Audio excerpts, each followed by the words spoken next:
again, introduction. Hello, everybody, to the XStepCafe. Maybe also in advance, sorry if you get an additional email soon, because I tried my email notification from my blog post, but it messes things up a little bit. So I try to improve in the future. Okay, and Uwe, on to yours. Okay, hello everybody. I hope you enjoyed the last session. We talked a little bit about the recording of reasons for value changes in browser-based PI sheet and electronic work instructions. I would like now to give you an update and mention several additional things that came across the G+ community. Okay, now you should be able to see the agenda slide. Just let me know if it's okay. So there are, let's say, with respect to the last session, two additional things I would like to mention. There have been 2 SAP notes, so nobody's perfect, and we had to did a small update. We'll just mention briefly what's about with those notes, and then I would like also to give you some hints and some ideas how you could update those input fields in a structured manner if you want to implement or want to, let's say, add this feature to record the reasons for value change for your standard XStep building blocks. And then later on the question and answer part, and I picked also some questions and discussions from the G+ community. I would like to at least add some additional information. Okay. 2 notes that I need to mention. So the SAP note is also linked in this presentation. You might remember that it's possible to assign a signature strategy to force the user to confirm the reason for value change he or she recorded. And unfortunately, there was an error. The application log structure that we generically use for creating the application logs that you can then say show or display later on in the transaction DSAL or DSLog was too large. During our internal test, we didn't have any issue with that. So, but one consumer of the nodes that wanted to implement and test the reason, recording the reason for value change, came into some trouble with this enlarged application log structure. And this SAP node contains some small corrections and also some guidance how to fix this error. The next thing I would like to mention, or we'll give you a demo later on. We had some discussion also here in XStepCafe. Initially, we didn't record and didn't display the original value that was changed. So if you have entered, let's say, value 20 in the input field and you change it later on to value 23, then the recording of the reason for value changes contains the description that the new value is 23, but it does not contain any information about the original value, the value 20.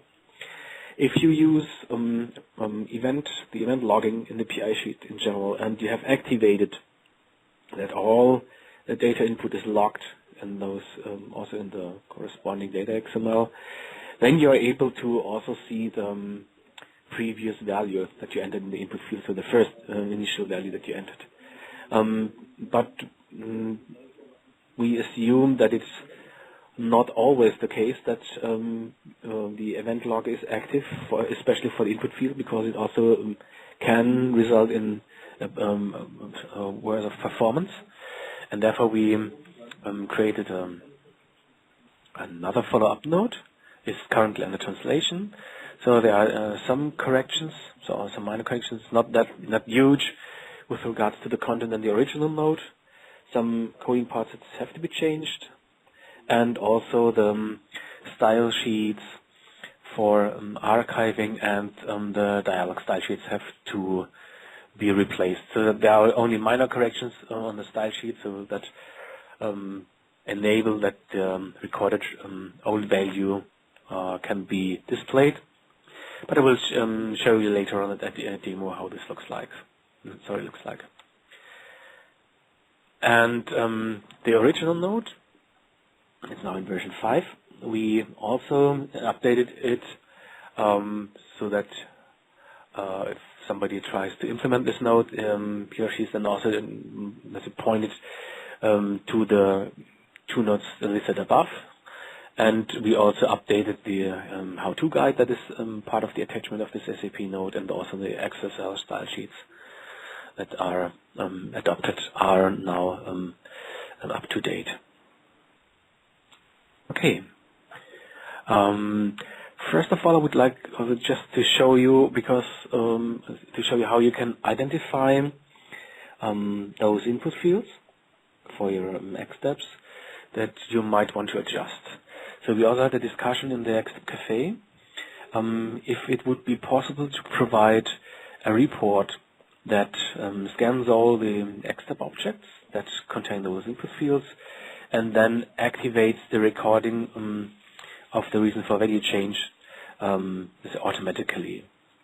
So I spent some time to have a kind of a prototype to work out if this is possible or not.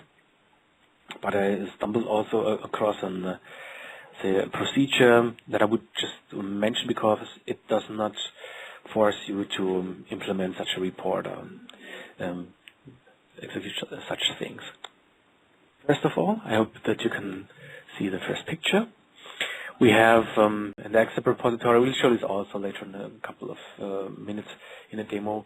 We have the search functionality that you see here. And if you want to detect all the input fields that might have to be adjusted, then just mark the top node of the XStep repository and press this icon. Then you'll get a selection screen. You navigate through the process instruction tab strip, and then you just enter the domain name, the PPPI input request. All input fields contain this domain, respective this PPPI characteristic, and then you can just press execute, and the system will navigate down, search down the complete standard XStep repository tree, and will identify those process instructions that contain this PPPI input request domain name. So in our case, we got a result list that is displayed at the bottom of the XStep editor. And you see here the node type is an instruction type. Also, if a description exists, then the description of this process instruction node will be outputted, will be displayed. And now you can just double click on this node, and the system will then navigate to the corresponding part of the XStep tree. Here in our case, I just double click on this process instruction record reason for value change, and then I just exploded the content below. And you see here these are 4 input fields, and now you can just, if you want to do some changes, switch into change mode, and then just go through, double click on the input field node to be able to change the details, and then you can just navigate through those input fields and set the flag for the reasons required or not. So this is kind of a good work approach. Also, with respect to the fact that you might have standard XStep versions, SXS versions that are approved. If those versions are approved, you are not able to switch it to change mode. So you have to create and approve a new SXS version, because approved SXS versions cannot be changed after being approved, and such scenarios are quite also hard to handle by a background or a must change report. So sorry. So this is a general procedure that also allows you to easily detect those nodes that you might have to adjust. So before we'll just go to the demo, we'll show you a sequence of screenshots with respect to the added old value. You might remember when we create an input field node in the XStep tree, then we follow the sequence of the context menu actions. If the business add-in is active for recording the reason for value change functionality, then this field appears. Sorry, reason required. That when you can then, as a default, is populated with space, but you now can choose R or S for if you want this signature strategy tied to. And once you maintain the first initial value for the input field, you change it later on. And see a new star is born, not the proper one. Then we trigger the pop-up of the input of the change reason. You can then type in here the text. You remove typo, born instead of born. When you press OK, then this icon is automatically appearing behind the input field. And if you then go into the history for recording the reason for value change, you see a new entry that is named old value, and the old value is exactly the content of this field, initial content that then was changed.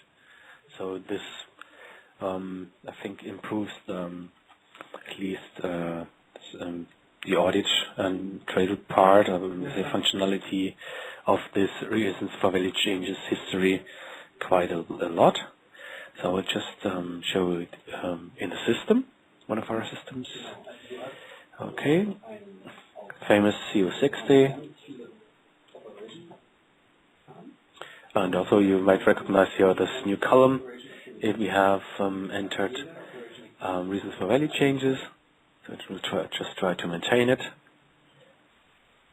Okay, so perhaps you can just enter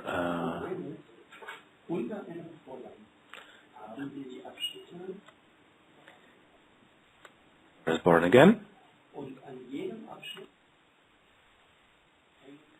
I just type in my reason for value change, and if I now click on this icon, you see, okay, today at this time, I just changed the old value, which is a new star is born, to the value that is changed, a new star is born again, and the reason for value change is then also named here. The same applies to PI sheets that are archived. Oops, just try to find some in the system. Just check if I got it. The recent one, I think this might be one. Okay, so I also recorded some data in here. So this PI sheet is archived. So there's no event log for process step. Okay, if I scroll down the header part, then we see, okay, here's the reason for value change listed. I can then click on this one. Sorry. And then you see it just opens the reason history. So this was also an input field that was changed during processing. So first the old value 38 was entered, then I entered value 42, famous 42, and the reason for value change is also displayed in here. There's one thing that is worth to mention. For those of you who activated this recording the reason for recording the reason for value change before, and if you recorded some of those reasons for value change, the value for the old value here will be empty. So if it's done before, if the recording for reason for value change is done before this follow-up node is implemented. So there's also no chance for us to have access to the old value with except due to the fact if you have activated event logging and also event logging and recording the input of values. Okay, but I think this should work fine. And we'll just briefly return to the XStep repository. So here we've got an XStep repository. And if I now want to identify what has to be changed, I will mark the top node because the search function will always start climbing down the hierarchy. So if I will just would like to check the content of this folder and press the search functionality, then all those nodes above and the nodes, I think could be that so the nodes above are not considered. So here I'm not that cautious. I will just say identify those process instructions that I will have to have a look at, and as shown before, I will just search for this PBVR input request and execute it. So it will take some time with this small repository, and perhaps you have recognized, I'll just show the result list. And here the search functionality identified those process instructions that contained input fields.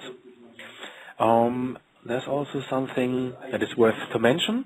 So I will just double click on this node.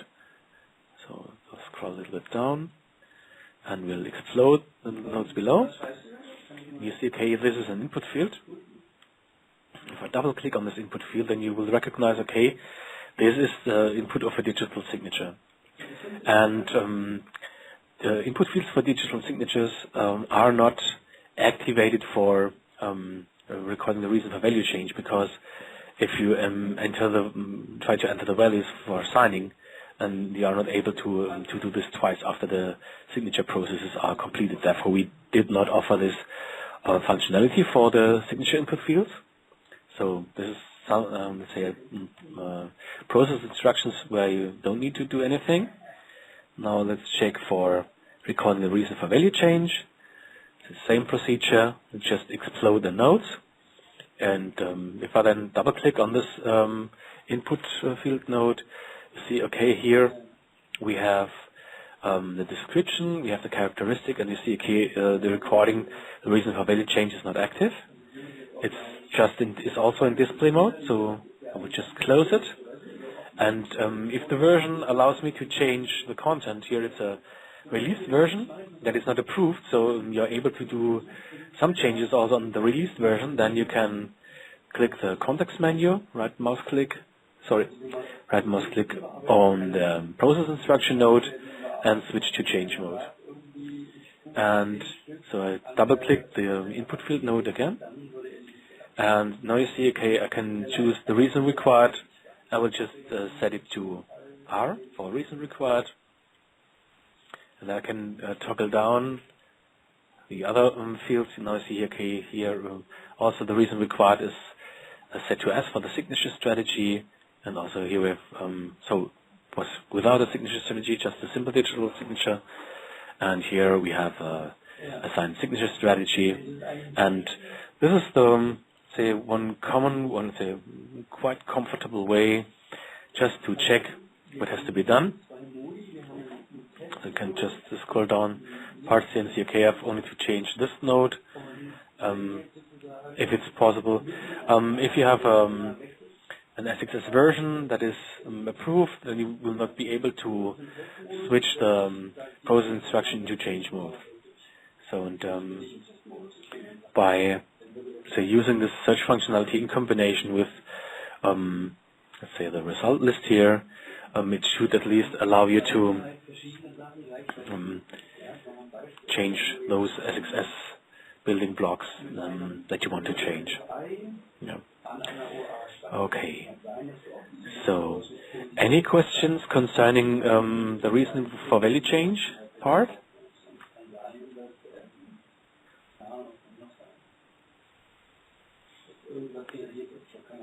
Okay. Then I would like to mention... Just maybe a reminder for the audience, you might need to press *6 if you have muted yourself before to get yourself unmuted again.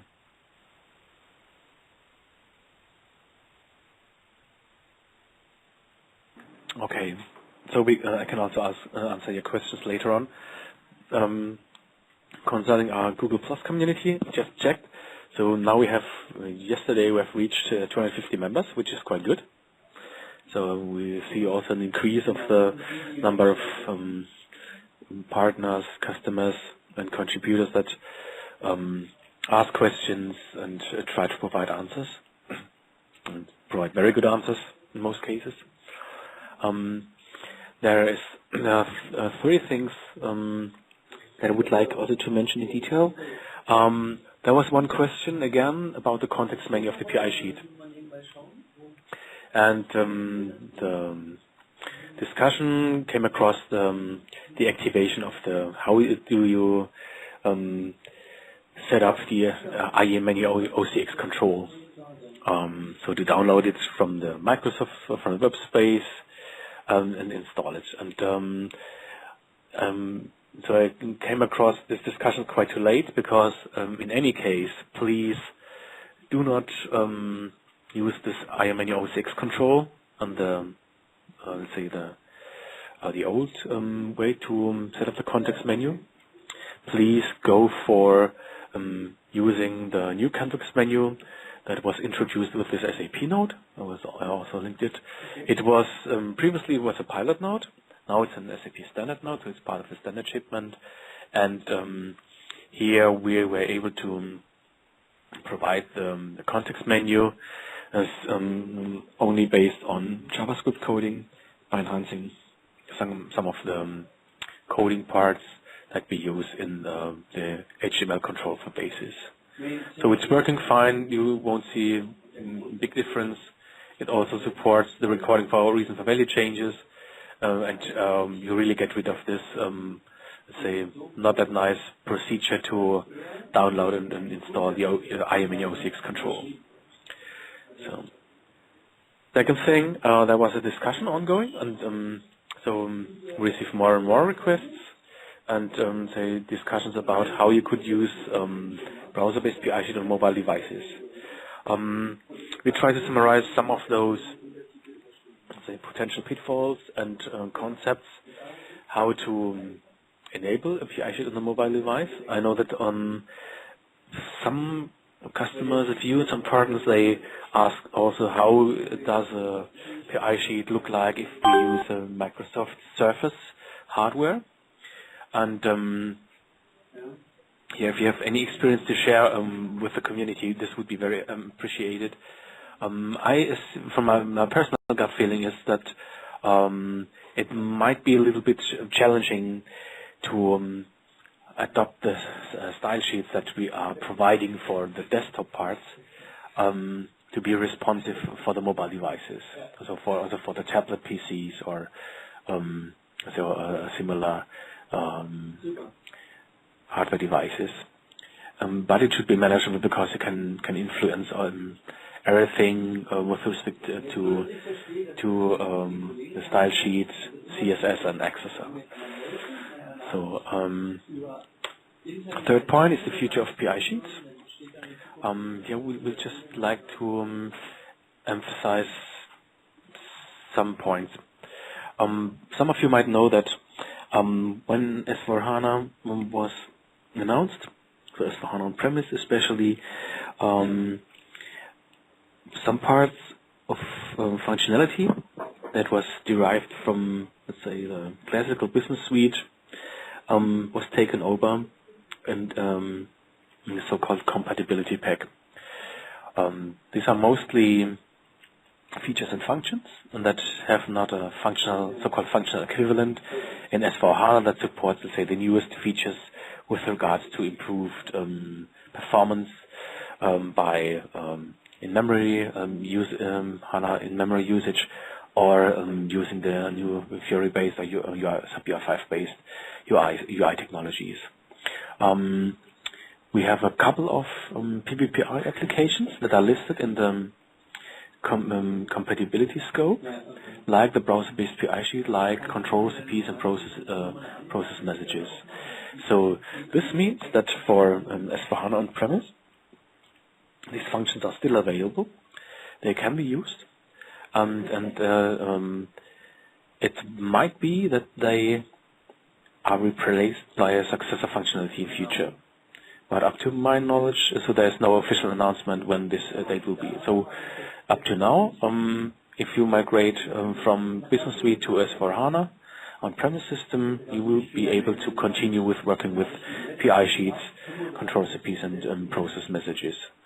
What you cannot do, and this is also something that most of you are aware of, SAP Fiori has a different concept with regards to the display and also the architecture that we use for the browser-based PI sheet. Though it's named browser-based, so they're not that compatible because SAP Fiori follows a different approach. And this means that if you continue working with PI sheets, you need to stick to SAP GUI for Windows. It's not possible to use SAP GUI for HTML because also some of the functional features that we use in the PI sheet, especially the, let's say, the refresh of the UI that is triggered if you raise or receive a manufacturing data access event, that's done automatically without forcing the customer or forcing the user to press a button. This is not supported by the SAP Web GUI. And therefore, stick to the SAP WinGUI or to, I think, yeah. So this is, like it is also described in this PI sheet note at the top. And I hope that we get a general clarification about such topics, so with respect to roadmap, in the same way that is like it is done for other manufacturing products. Perhaps you know SAP Manufacturing Execution, SAP MRI, and SAP Plant Connectivity. There, a roadmap is published where you can have a look at. But for PI sheet topic and also for the future for process management parts that are available in S/4HANA on-premise, such a roadmap is not available yet, but you can be sure that SAP is working on this. So we have sometimes discussions what will be the right way to do so, to go the next steps. Also with respect to the fact that most of you have done enormous investments in maintaining the master data and in maintaining the standard access, in getting the systems validated and compliant with a regulated environment boundary conditions, and this is sure something that we want to consider, and so I think that we'll get more clarification within this year. Hope so. Keep my fingers crossed. And if we get something official that we can share, then we will also announce this in the XStepCafe. So these are the parts that I just picked up from the G+ community. I have a question regarding the S/4HANA. Do you have any direction what kind of solution for PI sheets on S/4HANA via Fiori will look like? Is it a new app, or just a jump point to allow a pop-up via a standard browser? Yeah. With regards to the PI sheets, from a technical perspective, it will not be possible to, let's say, create a screen in SAP UI5 or SAP Fiori and then display the PI sheet and work on it, because so if it's not too technical, which just mention a couple of things. SAP Fiori also follows the model view controller principle, but it does not, spread especially the model part like we do for the PI sheet to the ABAP layer. So we have for Fiori applications, they really on a high-level basis. Yeah. You have the persistence layer on the database. In general, you would use the OData service to consume the data that is stored in the database, and you will have a SAP Fiori application that is then, say, bound to the OData service that then exchanges, updates, creates, deletes the data. And if we talk about PI sheets, so this is just my personal meaning, or my personal point of view. It's used to develop CDS views, right? The whole data. I think a lot of work. Say this is really the question: how will something that can be consumed by a data service and can be consumed by a Fiori application that is of a kind of wants to extend or at least cover most of the PI sheet functionality will look like. So I think there's some idea how to do so. Also, we have to distinguish between the so-called design time, like the XSteps. It's quite great that you have this XStepCafe on, where you define those blocks, so those elements that you would like to see, where those blocks and elements on the screen that users should work with, and let's say the runtime, or at least the processing time, like we do for the PI sheet. Currently, you define the elements in the XSteps or in the process instructions that are based on characteristics. You create control recipes, and the content of the PI sheet is then generated and created once the control recipes are sent. And for the future, there's quite a good chance to get rid at least of the step that you need a control recipe when you want to define content that can be consumed via data. But here we're just we're talking about any details. There's some ideas going around. Could also be that that SAP comes up with a completely different approach. But for a current being, with respect to S4HANA, PI sheets are part of the compatibility scope and can be used. And every other thing that might, if let's say it's clear how the future will really look like, also with respect to migration and the consequences of the migration scope, then I think SAP will do an official announcement here. But I have no updates on this that I can talk about.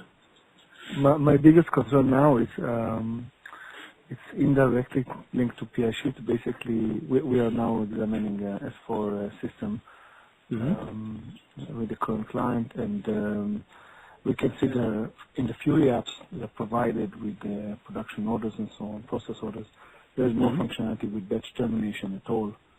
And the CDS views are not even showing batches. If there is a batch split, you can see two rows but on the components, but you don't know which one is the batch. So there's much more, some basic functionality are still missing. We are in contact with SAP, and they said that it's not going to be released this year. So even if batch termination is not possible, then I don't know how PI sheet is going to go in. Yeah. So this is okay. This is correct. I will also talk to the colleagues because I'm not sure if they're really aware of this. Yeah, because this is for if you talk about batch manufacturing and similar batch-oriented procedures, this is really a showstopper. Yeah, for consumption. And we're talking about on-premise. We're not talking about cloud because cloud we have only on-premise. Only on-premise. Okay. Okay. Thank you very much for this information. I will forward this information to the responsible colleagues. Yeah. Hey, this is Mary here. I have a question on the context menu. I tried to apply the new files in the system, but I keep getting the error that there is no MIME type associated with the files. I'm using the latest Windows GUI 7.5. I'm not sure what is causing the problem, but when I try to import the JavaScript files, it doesn't import the file, and it just gives me an error saying that there is no MIME type associated with the file. Okay, so this is something really nasty. I can just show it to the system. This is our web repository, And if you want to upload, say, XSL, CSS style sheets and similar things, most of you are familiar with it. And I think also that with respect, did it? I can check. At least I mentioned the problem with the MIME type part in one of those how-to guides, but I'm not sure if we mention it in the new context menu note. I can also extend the slides of this session because it's something where you also can stumble across too. Okay, just searching for the XSL style sheets. Press execute, and there are some settings that might get lost. I'm not sure why they get lost, and so if you want to work with those style sheets, these template ones, we'll just show you the details. So show us the attributes, and you might recognize this template style sheet. It is of this MIME type text. X/XSL, and the character set is I think Western part, and so and it is necessary that those MIME types exist. And here in the settings you have this menu part, define MIME types, and it could be that this entry is not in your system. Is also if you have those JavaScript parts, then you need those MIME types defined here. So in our system, we can just create it. This is the MIME type for the converted XSL file that is created based on the template with the TML prefix by executing this report that then converts the XSL files into the XSL files with character set UTF-8. So you can check this. I will also try to have a look at the notes that we describe it in here, and also something. So these are the MIME types, and just to check the MIME type attribute of the converted one. So the converted one we always create with the help of the report. And here also the attributes are text XSL, and the character set is UTF-8. So it's the encoding, just missed the word.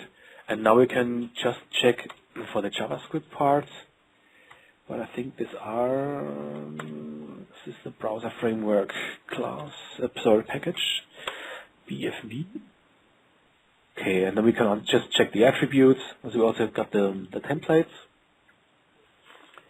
And check for the attributes, and you see, okay, this is the MIME type that has to be available, and has to be at least possible. I think this could be that we might also get a problem because I haven't seen this this MIME type defined in here.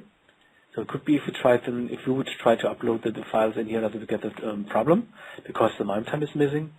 And for let's say for the component JavaScript part, just check also the attributes, and here this MIME type text JavaScript. So I think this is just wrong. So it's not should be available in the system. Could be that it's treated a little bit different. But if you encounter further problems with uploading, then please feel free to open an incident so the colleagues can check what's missing in here. And I will also try to check if we describe the settings, at least for the XSL files you may run into trouble. And of course, if you want to edit those files, then you have to also to define a MIME type editor. So just to do any advertising for our purposes, especially if I did some of the corrections, I used the 32-bit version of Notepad++, because it allows, it has an extension where you can also pretty print the XML, at least the XSL style sheets accordingly. So this is also some piece of open source that we use. Hope that this gives you an idea of what you can check. Is it okay? Yeah, thank you, Ray. I will check that.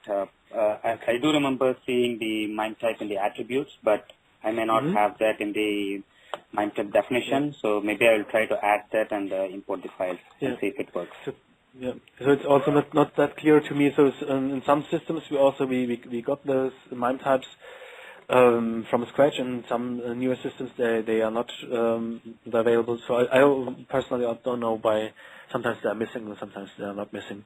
But perhaps I can also try to summarize this MIME type information at least in the note for the context menu. Okay. Thank you. And we have been using the old context menu so far. So do we need to change anything or delete any files to stop using the old one?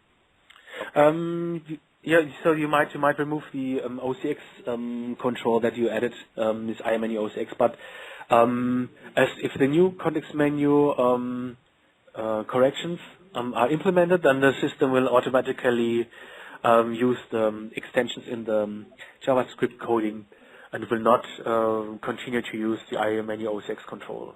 But to be on the safe side, I would then remove it, or if you have new workstations, new PCs, new laptops where you use this the context menu, then you don't need to install the IMNU OCX control. Yeah. So here this notebook where I did the presentation, it's also not provided with the IMNU OCX control, and it really works fine. Okay? Okay, thank you. Thank you. You're welcome. I have a question again with this new context menu. In our company, we have all our basic user which doesn't have a context menu because it's too dangerous for us, and all our users have a context menu. So with this new note, we will be able to do this, or everybody will have a context menu? No. So that's a very good question, and I will also update the slides, because we had a requirement that was when we came up with this alternative new context menu from customers say, okay, we want to suppress this context menu for users. And there's also a follow-up note on this context menu note that I will just add, where you are able then to steer if the users get a context menu or doesn't get it. So I think it works with parameters. So it's also fairly good to be implemented for the users. So I will just update and provide you with the. So just check the slides that we put on the XStepCafe later on, and I will update it with this note. Yeah. Okay, thank you. You're welcome.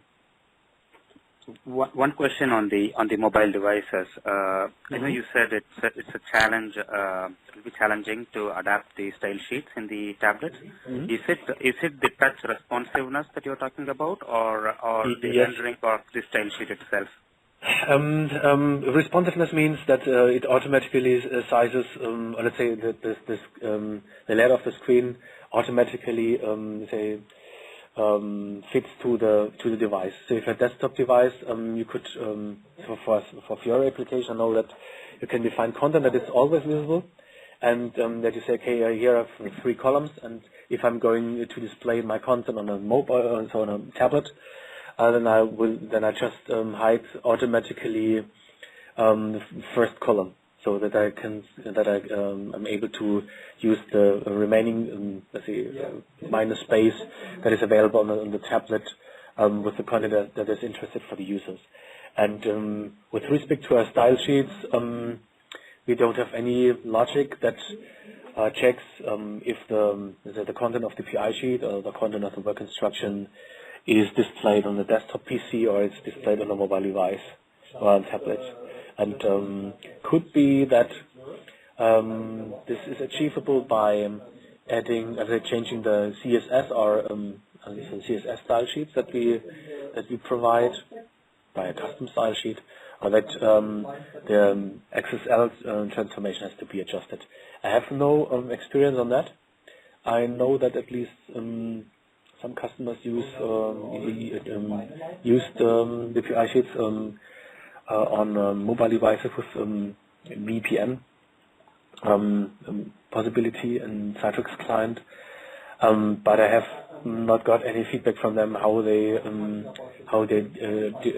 dealt with the, let's say, the automatic adjustment of the layout when you use the PI sheet on a mobile, on a tablet instead of using it on the desktop.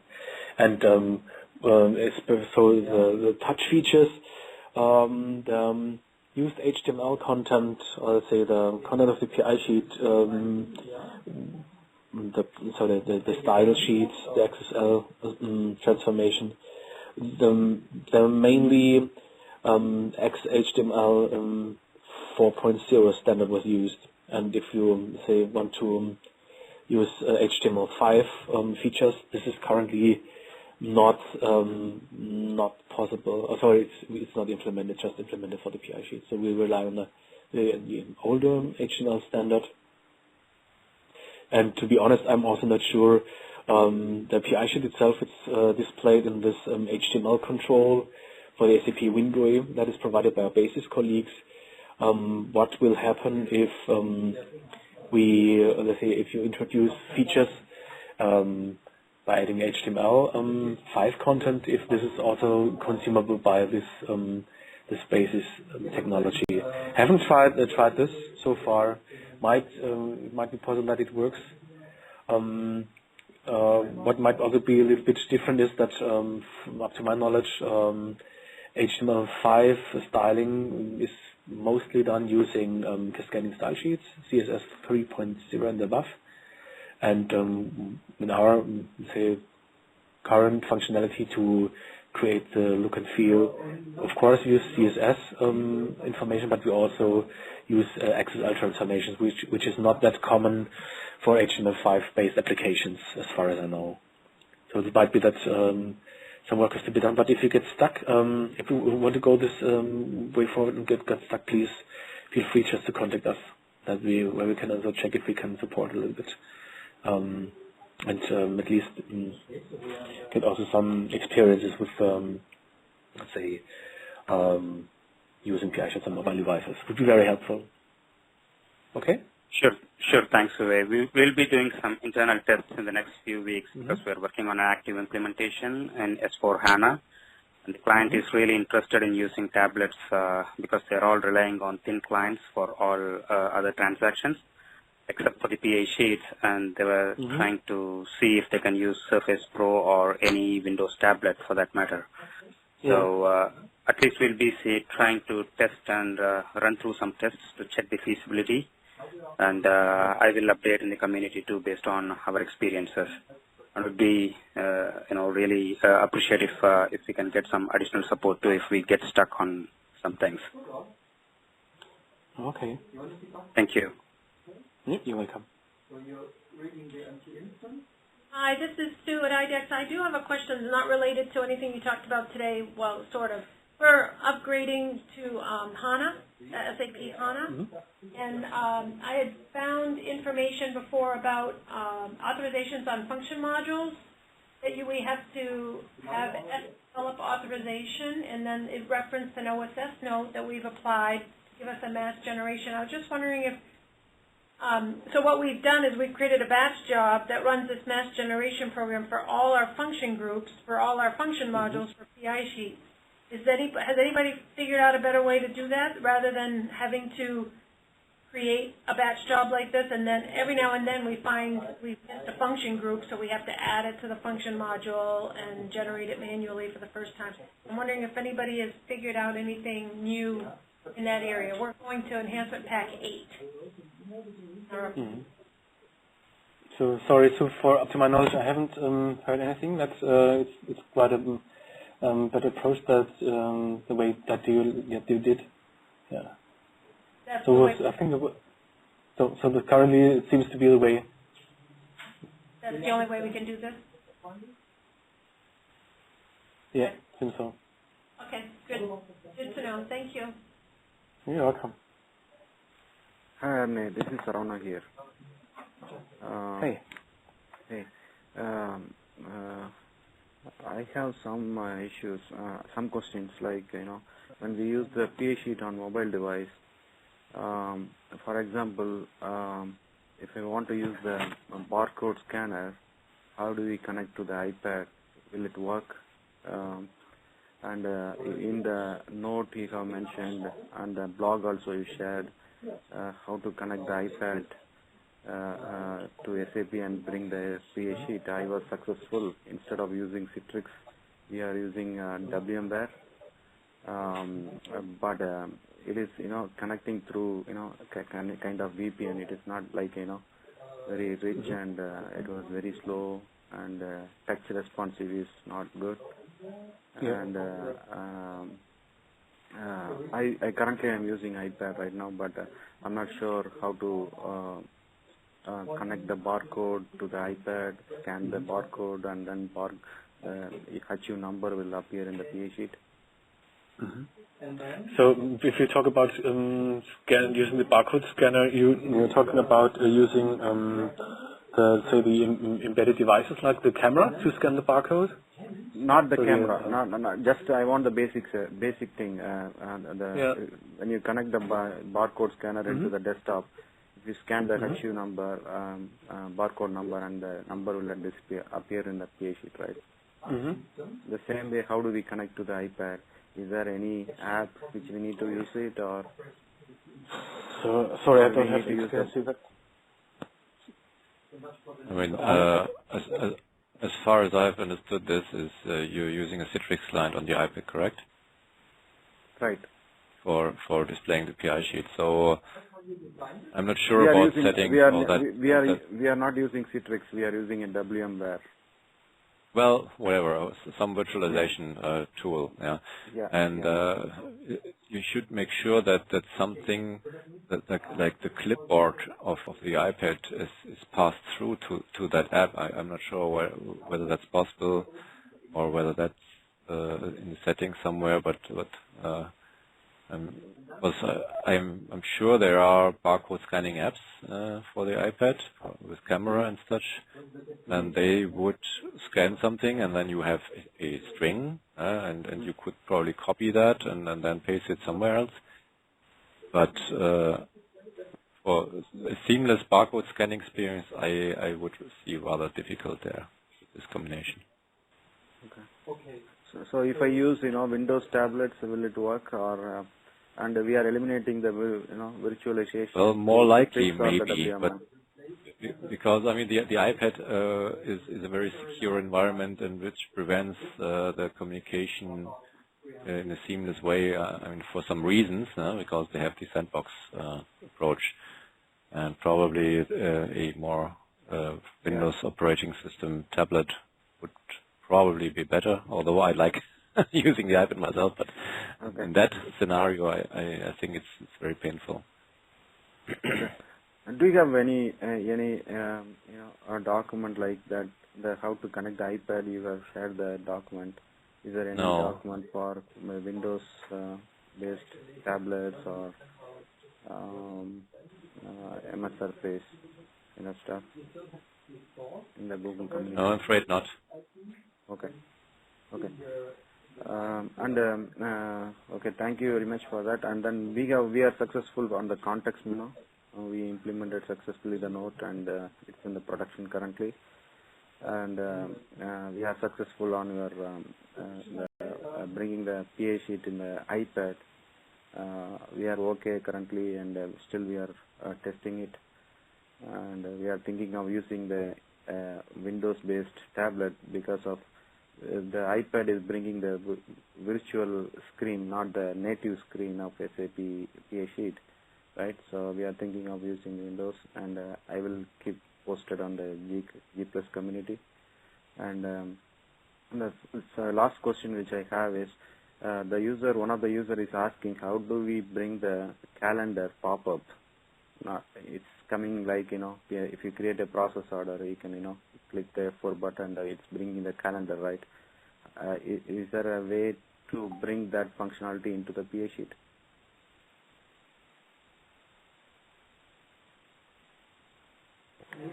If I got it right, there was also a question in G+ community where I think one of the colleagues did use a special F4 function module for that.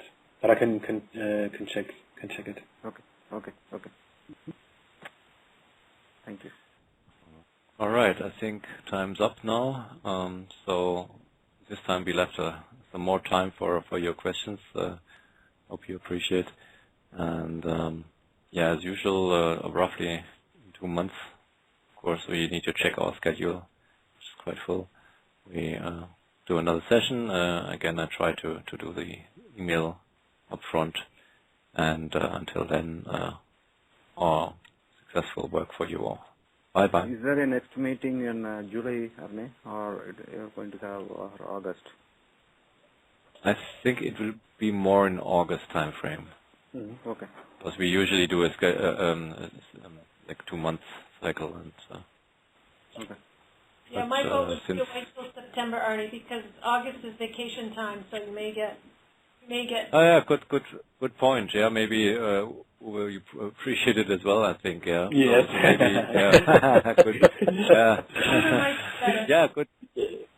Good idea. So I'll just postpone it to September then. Good idea. Very good. Okay. Thank you. We do appreciate these, that's for sure. Okay. Then. Okay. Bye to you all. Good summer. Bye. Thank you. Thank Bye-bye. you. Thank you very much. Thank you, everyone. Bye.